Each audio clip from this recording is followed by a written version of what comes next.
Puri urban cooperative bank 80तम साधारण सभा अनुष्ठित हो जाइछि। बैंक परिसर रे होइथिबा सभा दायित्व रे थिबा कर्तृपक्षक केतक अनियमितता अगणतांत्रिक पदक्षेप और बैंक रे बेआईन कर्मचारी नियुक्ति ने असंतोष प्रकाश पाइथिला। उपसभानेत्री ममताराणी साहू समेत निर्देशक डॉक्टर प्रधान धीरेन राय, प्रताप कुमार महांती, उमाकांत नायक, वृंदावन बेहेरा और अनिल कुमार साहू मंच को न जाई साधारण सभा और सभापति अभिभाषण को वर्जन करथिले। आगामी दिन में पुरी ऐतिह्य बैंक सुरक्षा, सम्मान और गरिमा रक्षा निमंते बैंक समस्त सभ्यों सहयोग कामना करथिले। एथिसह निवेशकों अर्थर सुरक्षा पई प्रशासनिक पदक्षेप निया जाउ बोली बैंक गोटे गोष्ठी दाबी करिसेंती। बैंक सभापति गुणधर दास महापात्र सभापतित्व में सभा कार्य चली। निजर वक्तव्य श्री दास महापात्र 1945 मसीह मात्र 3000 टंका मूलधन में प्रतिष्ठित होता यह बैंक राज्य में एक प्रमुख समवाय बैंक होइथिबार सूचना देवा सह यार उन्नति पर सदस्य निर्देशक और कर्मचारी समस्त सहयोग कामना करथिले।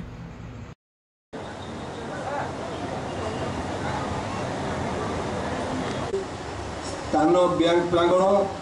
सभापति धन्यवाद समीक्षा बैंक भारप्राप्त संपादक श्रीजुक्त रामकृष्ण पूजामंडा पाठ करते आलोचित हो गृहीत होता निधान नंबर 3 आर्थिक सम्मुखी समस्त स्वागत कर 30 पेज और 31 पेज अच्छी दयाकोरी देखो। ए वर्ष आम 25-26 मसीहा आम चार्टर्ड अकाउंटेंट पाठ कर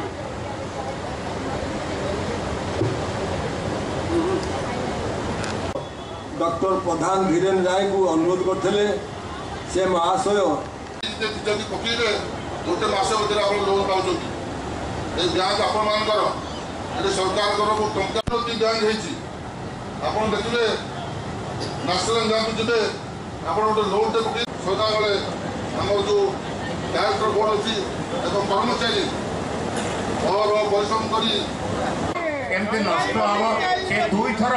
दुई थर अमानत हरई प्रेसिडेंट जाए तेणु तांकर जो क्रोध से बैंक को केमी तलितंत करने भल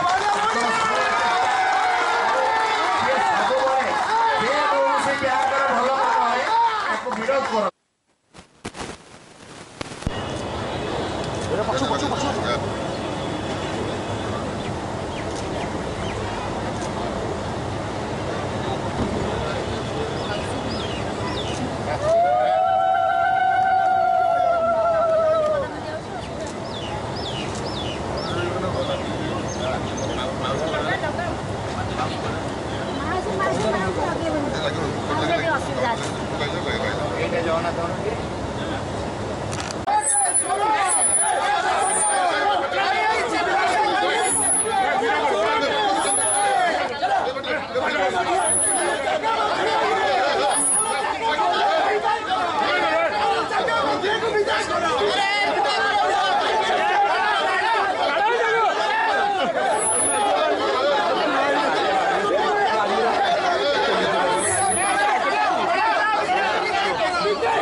बैंक भारप्राप्त संपादक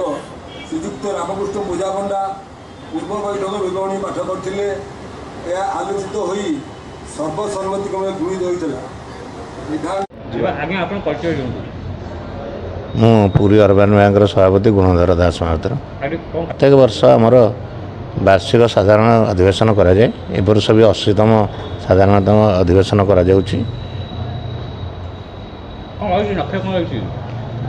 बैंक तो आम 2015 दायित्व नेलाठू बैंक उन्नति कर पूरी सहरवासी कहे मु तो कहले भल हेनी बैंक जो खेती में चलूला 15 मसीहा पूर्व आज लाभदायक बैंक परिणत कर बैंक बहु विधि माने आगु को भी आम आशा रखीचु किंतु समस्त सहयोग दरकार आमको आमर जिते भी डायरेक्टर अच्छा सहयोग दरकार किंतु एठी गोटे राजनीति चली विरोध करवा जेपर्यंत विरोध हो आमर भी इंटरेस्ट कमी जाऊँगी कम कर इंटरेस्ट कमुची तेणु विरोधी मैंने जब खाली विरोध करवा शिखे बैंक उन्नति शिखेनि बैंक कौन उन्नति कर जानवे बैंक केमी आगू जीव जानवे तो बैंक केमी उठब बैंक जदि आम करने आमर समस्त त्याग दरकार यदि से त्याग न राजनीति करेंगे तो कौन कर बैंक तो समस्त शुण पूरी सहरवासी सी ये पूरी सहरवासी आम पाखे जे मु बैंक को आइला बेलू दायित्व नेला बेलू ये 50 कोटी था यार मूल जमा आज 100 केते कोटी पहुँचला तेणु लोक मानकर जदि आम पुरी सहर लोकंर यहाँ कौन सरकारी किंबा साहाय्य बैंक नुह यहाँ पुरी सहर जनसाधारणकर पुरी सहर जनसाधारणकर जो श्रद्धा विश्वास बैंक पर अच्छी आम सब केमती अटूट रोक मान भरोसा आम रमर यही कार्यक्रम तेणु बैंक केमती आजिकल नेशनल बैंक सागर आम कंपिटिशन कर चलवा बहुत कष्टकर जेहेतु आम गोटे कोऑपरेटिव बैंक तेणु ता सागर भी आमको ताल देवा पड़ू तेणु यदि पुरी सहर जनसाधारण और आमर जो मैंने विगत दिन में आज जो मैंने डायरेक्टर मैंने समस्त सहयोग मिल ये बैंक को आम बहुत उपरको नहीं पार बोले मोर दृढ़ आशा एटीएम आमर व्यवस्था सब एठार हो जाइए किंतु एटीएम गोटे स्विच भेंडर दरकार जो switch vendor Odisha state cooperative करिया कथा से माने आज पर्यंत गवर्नमेंट लेवल से हो पारुनी तेणु से एटीएम काम हो पारुनी ओडिशा रे हमर कौन सी कोऑपरेटिव बैंक रे करा जाई पारुनी।